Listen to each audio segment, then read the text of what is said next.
নির্বাচন কমিশন ইশরাক হোসেনকে মেয়র পদে গেজেট প্রকাশের আগে আইন মন্ত্রণালয়ের মতামতের অপেক্ষা করেনি। তবে সাংবিধানিক প্রতিষ্ঠান হিসেবে তারা তা করতে পারে বলে মন্তব্য করেছেন আইন উপদেষ্টা আসিফ নজরুল।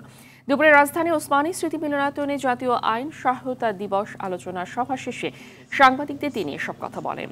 যারা উদ্দেশ্যমূলকভাবে মামলা করেছে তাদের চেহারা উন্মোচন করার আহ্বান জানিয়ে আইন উপদেষ্টা আরও বলেন, জাতীয় আইন সহায়তা প্রদান সংস্থা 40% মামলা আদালতে যাওয়ার আগে সমাধানের লক্ষ্যে কাজ করছে।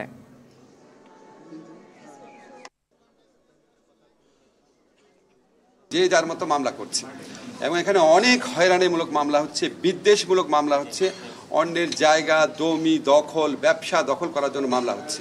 এগুলো অত্যন্ত আনফর্চুনেট, অত্যন্ত পরিতাপের বিষয়। তা আমরা যখন মামলা করে ফেলার পর আমরা পুলিশ প্রশাসনের মাধ্যমে আদালত প্রশাসনের মাধ্যমে আমরা বিভিন্ন ধরনের প্রতিকার দেওয়ার চেষ্টা করছি।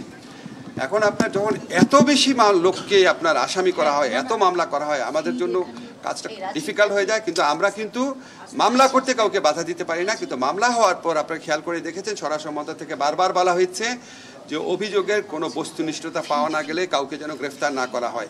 আমরা আবার আদালতের পক্ষ থেকেও আমরা যেখানে আপনার বস্তুনিষ্ঠতা নাই সেখানে যতভাবে আইনগত প্রতিকার দেওয়া সম্ভব সেগুলি দেওয়ার চেষ্টা করে যাচ্ছি।